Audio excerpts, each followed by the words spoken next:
Hello viewers, welcome to our channel. నేను మీ Charan Parimi. Heroine స్నేహకు సంబంధించి ఇప్పుడు ఈ మధ్య కొన్ని విషయాలు సోషల్ మీడియాలో వైరల్ అవుతున్నాయి. ఆవిడ ఆల్రెడీ తెలిసిందే కదా, సీనియర్ నటి, మంచి పేరుంది, తెలుగులో స్టార్ హీరోయిన్, అలాగే తమిళ్లో కూడా మంచి స్టార్ హీరోయిన్గా ఒక ఇమేజ్ చూసిన వ్యక్తి. తర్వాత తన సహనటుడు ప్రసన్నాని పెళ్లి చేసుకొని మంచి లైఫ్ లీడ్ చేస్తూ వస్తున్నారు. వాళ్ళు కొన్ని యాడ్ ఫిల్మ్స్ కూడా ఇద్దరు కలిసి నటిస్తూ ఉంటారు. చాలా క్యూట్ కపుల్ అన్న పేరుంది కోలీవుడ్లో వాళ్ళకి.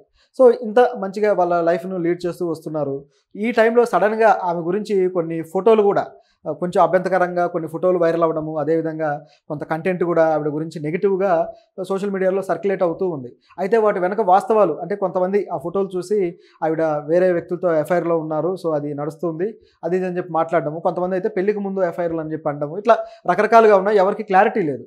సో దాని గురించి మనం కొద్దిగా డిస్కషన్ అయితే చేద్దాం. అంటే ఏంటి అసలు ఆమె గ్రాఫ్లో ఎఫ్ఐఆర్ కావచ్చు, లేకపోతే దీని విషయంలో ఆమె భర్త ఏదో కొంత హర్ట్ అయ్యాడు అన్న న్యూస్లు కూడా వస్తున్నాయి. కాబట్టి ఇది అంతవరకు నిజం అనేది మనం ఒకసారి డిస్కస్ చేద్దాం. సినిమాలకు సంబంధించి ఏంటంటే ఎక్కడో చోట ఏదో ఒక రూమర్ వస్తూనే ఉంటుంది. సో ఆ వచ్చినవి ఏంటంటే కొన్ని ఇంట్రెస్టింగ్ అనిపిస్తుంటాయి. ఎందుకంటే సినిమా వల్ల లైఫ్లో అంటేనే ఏదో ఒక ఇంట్రెస్టింగ్ ఫ్యాక్టర్ ఉంటుంది కాబట్టి ఆడియన్స్కి దాని మీద ఫోకస్ చేస్తూ ఉంటారు. అయితే మరి నిజాలు తెలియకుండా కొన్ని అబద్ధాలు కూడా నిజాలుగా నమ్మే పరిస్థితి అయితే ఏర్పడుతూ ఉంటుంది. సోషల్ మీడియాలో బాగా సర్క్యులేట్ అయిపోయి ఎక్కువ మంది చూసేసిందే ఎక్కువగా అల్గారిథం చూపిస్తూ ఉంటుంది. అది ఫేస్బుక్ కావచ్చు, యూట్యూబ్ కావచ్చు, ఏదైనా కావచ్చు. సో దానివల్ల వాటికి రీచ్ ఎక్కువగా ఉండి అబద్ధాలే ఎక్కువ ప్రచారం అయ్యే ప్రమాదం ఉంది. ఇలాంటి టైంలో నిజాలు కూడా మనలాంటి వాళ్ళు ఏదన్నా మాట్లాడితే వాళ్ళు ఆడియన్స్ ఎవరైతే చూసే వాళ్ళు ఉంటారో వీళ్ళు మిస్లీడ్ అవ్వకుండా ఉంటారనేది మన ఆలోచన. దానికోసం మాత్రమే ఇలాంటి వివాదాస్పదమైనవి కూడా మనం మాట్లాడతాం. So don't mind. అలాగే ముఖ్యంగా ఈ విషయానికి సంబంధించి తీసుకుంటే స్నేహ తెలుగులో అయితే ముఖ్యంగా నాగార్జున గారితో కావచ్చు, వెంకటేష్ గారితో కావచ్చు ఒక మంచి పేరుగా, రవితేజ గారి వెంకీ సినిమా అయితే ఇక క్లాసిక్ సినిమాగా అలా నిలబడిపోయింది. సో ఈ విధంగా మంచి పేరు తెచ్చుకున్నారు. సౌందర్య తర్వాత అంత మంచి ఒక ట్రెడిషనల్ లుక్లో కనపడుతూ డీసెంట్గా ఉండే హీరోయిన్గా గుర్తింపు ఉంది. బాపు గారి డైరెక్షన్లో కూడా చేసిన సినిమా మంచి పేరు తెచ్చింది, రాధాగోపాలం. అలాగే తమిళ్లో అయితే కొంత వెర్సటైల్గా ఆవిడ ట్రై చేస్తూ వచ్చారు. సెల్వరాగన్ సినిమాల్లో అయితే ముఖ్యంగా ఆమె గ్రాఫ్ ఎక్కువగా తమిళ్ నుంచే బాగా ఉంది తెలుగుతో పోలిస్తే. ఈ ఎఫ్ఐఆర్లు ఇవి కూడా తమిళ్లోనే వీటికి సంబంధించిన వార్తలు ఉన్నాయి. సో కాబట్టి మనం తమిళ మీద ఫోకస్ చేయాల్సిన అవసరం ఉంది. ఈ తమిళ్లో ఆవిడ సెల్వరాగన్ సినిమాలో ఒక ప్రాస్టిట్యూట్ పాత్ర వేస్తుందన్నమాట. పుదుపెట్టై సినిమా పేరు. చాలా వెర్సటైల్ క్యారెక్టర్, చాలా అద్భుతంగా నటిస్తుంది.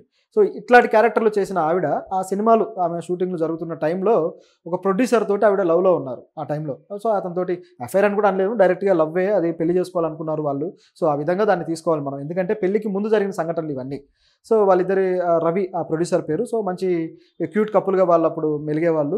పెళ్లి చేసుకుందామని నిశ్చితార్థం కూడా చేసుకున్న తరువాత నెక్స్ట్ అతని బిహేవియర్ ఎందుకో ఆవిడకి కాస్త తేడాగా అనిపించి, తేడా అంటే అతను తన విషయంలో అంత లాయల్గా లేడు, అంత సిన్సియర్గా ప్రేమిస్తున్నట్టుగా లేదు, ఇంకేవో అతనికి ఉన్నాయి వేరే అఫైర్స్ ఉన్నట్టుగా ఆవిడ భావించి ఇక దూరం అయ్యారు. సో ఎప్పుడైతే బాగా ప్రేమించిన వాళ్ళు వాళ్ళ ప్రేమకు తగినంత గుర్తింపు కానీ, లేకపోతే తగినంత లాయల్టీ కానీ లేకపోతే ఖచ్చితంగా హర్ట్ అవుతారు కదా. సో ఆ విధంగా అతని నుంచి దూరం జరిగిన తర్వాత మళ్ళీ తన సినిమా ప్రయాణంలో తిరిగి ప్రసన్నతోటి లవ్ ట్రాక్ స్టార్ట్ అయింది. సో ఆ విధంగా అతను అప్పటికి పెద్ద స్టార్ కూడా కాదు, విలన్ రోల్స్ చేస్తున్నాడు, కొద్దిగా హీరోగా చేసినా అంతంత మాత్రమే ఉన్నాడు. సో అలాంటి టైంలో అతన్ని లవ్ చేసి వాళ్ళిద్దరూ పెళ్లి చేసుకున్నారు. అప్పుడు చాలా వార్తలు కూడా వచ్చాయి, అసలు తన స్థాయికి తగిన వ్యక్తిని చేసుకుంది అని. కానీ ప్రసన్న ఇప్పుడు ఎంత మంచి వెర్సటైల్ నటుడిగా పేరు తెచ్చుకున్నాడో అందరికీ తెలిసిందే. సో ఈ విధంగా ఉంది. ఇదిలా ఉంటే ఇక నెక్స్ట్ ఆవిడ లైఫ్లో కూడా ఇట్లాంటివి మరికొన్ని బయలుదేరాయి అనమాట. ఒక డైరెక్టర్ స్నేహాన్ని కొట్టాడని, ఆవిడంటే ఆయనకి ఎంతో ఇష్టం, అయినా సరే ఆయన మాట వినట్లేదని కొట్టి ఆమెను కాస్త ఇబ్బంది పెట్టాడని వార్తలు కూడా గతంలో ఆవిడ సినిమాలు షూటింగ్ చేస్తున్న టైంలో వచ్చాయి. వాటి గురించి ఈ మధ్యకాలంలో వైవాస్ రంగనాథన్ అనే ఒక విమర్శకుడు, ఒక నటుడు కొన్ని విషయాలు బయట పెట్టారనమాట. అందువల్ల ఇప్పుడు ఇవన్నీ వైరల్ అవుతూ వస్తున్నాయి. సో ఇది గమనిస్తే ఆ డైరెక్టర్ ఎవరంటే సుశీ గణేషన్కి ఆల్రెడీ మంచి పేరుంది, తమిళ్లో మంచి సినిమాలే చేశాడు. ప్రస్తుతానికైతే పెద్దగా ఈ మధ్యకాలంలో సినిమాలు అయితే రాలేదు. కానీ మన తెలుగులో మల్లన్న, విక్రమ్ సినిమా ఉంది కదా మల్లన్న, ఆ సినిమా డైరెక్టర్. అదేవిధంగా తమిళ్లో అయితే మణిరత్నం గారి ప్రొడక్షన్లో కూడా 5 స్టార్ అని చెప్పేసి ఒక సినిమా చేశాడు. కొద్దిగా మంచి పేరే ఉంది, బట్ ఇప్పుడు కొద్దిగా ఫ్లాపుల్లో ఉన్నాడు. అయితే ఆయన మొదట్లో అవకాశాలు ఇచ్చిన నటి ఎవరు అంటే స్నేహ. ఆమెని తమిళ్లో బాగా ఎంకరేజ్ చేసి ఆవిడకి అవకాశాలు ఇచ్చి తన మొదటి సినిమానే, ఫస్ట్ సినిమాలో ఆమెను హీరోయిన్గా తీసుకున్నాడు, హీరోగా ప్రశాంత్ని తీసుకున్నాడు. సో ఆ సినిమా మంచి బ్లాక్ బస్టర్ అయింది. అయితే ఆ టైంలో వాళ్ళిద్దరూ కాస్త క్లోజ్గా ఉండటము ఇవన్నీ ఆయనకి నచ్చలేదు. అంటే తర్వాత కూడా ప్రశాంత్ తోటి ఆయన కాంబినేషన్లో చేశాడు. సో ఈ క్రమంలో అది కొద్దిగా నచ్చక ఆయన ఆమెని కాస్త గట్టిగా మాట్లాడడము, ఆ క్రమంలో కొద్దిగా చేయి కూడా చేసుకున్నాడు, గాయాలయ్యాయని కూడా కొన్ని వార్తలు వచ్చాయి. సో ఇదిలా ఉంటే ఆఫ్టర్ దట్ ఆ సినిమా తర్వాత శశి గణేషన్ కూడా మరి ఇది నిజమా అబద్ధమా అంటే కొంతవరకు నిజమని నమ్మే పరిస్థితి ఉంది. ఎందుకంటే ఈయన మెంటాలిటీయే కాస్త డిఫరెంట్ అనమాట. సో తను చేసిన సినిమాలు కొన్ని ఫ్లాప్ అయిన తర్వాత ఆయన మళ్ళీ తన మొదటి సినిమానే ఆయన రీమేక్ చేశాడు. తిరుట్టు పాయిలే అని చెప్పేసి ఆయన ఒక సినిమా బ్లాక్ బస్టర్ సినిమా ఉంది.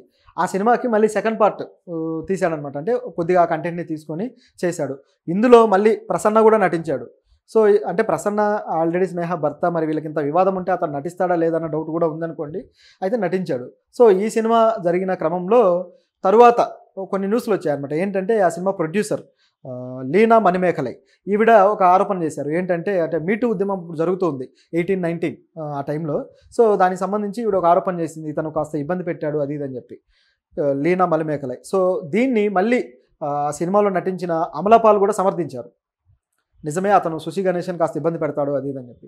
సో ఈ విధంగా ఆయన మీద కొన్ని కాంట్రవర్సీలు అయితే ఉన్నాయి. సో దీన్ని బట్టి చూస్తే స్నేహాన్ని ఆయన కొట్టడం కావచ్చు, లేదా ఈ కొద్దిగా ఇబ్బంది పెట్టడం కావచ్చు, ఇవన్నీ నిజమే అనిపించక మానదు. సో ఇది ఆవిడ లైఫ్లో జరిగిన కొన్ని సంఘటనలు.